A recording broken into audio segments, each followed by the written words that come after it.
have the sense you were born with. Remember how Epaminondas repeatedly loses the treasure his grandmother gives him, squeezing the cake to a wad, melting butter under his cap, dragging the bread loaf through the dirt, and of course that business with the puppy and the pies. E's mommy lets him know what she thinks. You don't have the sense you were born with. While the story's been sorted into the silly nonsense category by most, for me, the question of the story pushes a most important exploration. Am I living with integrity? Am I connecting with the very reason for being in this world, with the sense I was born with?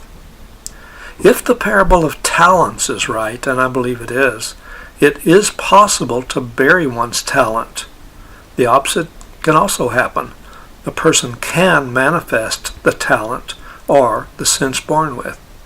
And each person is accountable for that gift or the talent for the sense born with. I can't know for sure whether my own mother included, you don't have the sense you were born with, when she first told me the story of Epaminondas, because I was unconscious. She later told me that after I'd been unconscious for 3 days, the doctors told her there was nothing else they could do. So Mom told me that story, and soon afterwards her little 6-year-old boy returned to the waking world.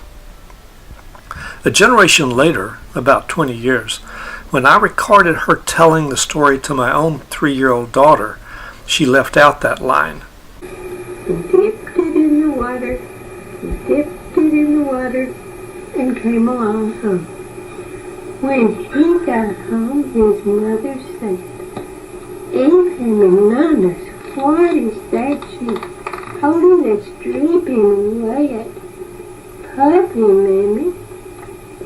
She said, Epaminondas, that's not the way to carry a puppy.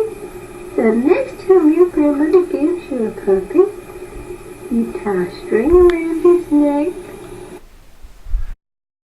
But whether Mom said, you don't have the sense you were born with, or not, when she first told it to me, I think I got the message, because I'm still wondering, some 60-odd years later, what is the sense we're born with? What do we bring into this world, as Wordsworth put it, trailing clouds of immortality? Doesn't each person come in carrying a unique, divinely inspired gift?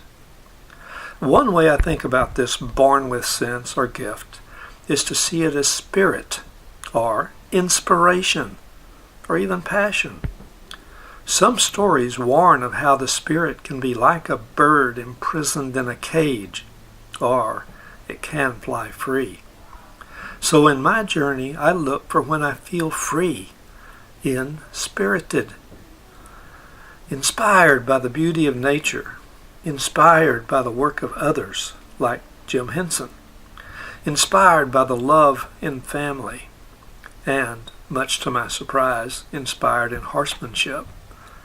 Because often when I'm riding, it just takes my breath away, and then inspires, gives me back a breath with deeper understandings about power and beauty and much more. And then, of course, I'm inspired by story, the inner and outer world of story. When I'm in that world, I feel I'm making the sense I was born with, and I'm thankful for the treasure that comes